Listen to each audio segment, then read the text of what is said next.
This is the Lone Creator YouTube. We hope this video helps. I will show the only supported way to remove the login password in Windows 10. This method enables automatic sign-in by storing your password securely.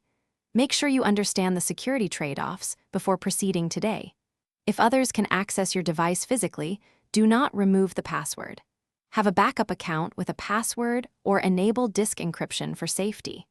Follow the steps carefully to avoid locking yourself out of important accounts later. Press Windows key plus R to open Run and type NetBlizz, then press Enter. In the User Accounts window, select your username from the list. Uncheck users must enter a username and password to enable automatic sign-in. Click Apply and a dialog will prompt for your account password twice.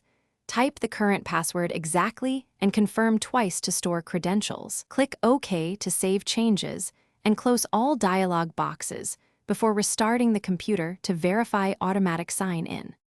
If you use a Microsoft account, automatic sign-in will store your password locally for convenience.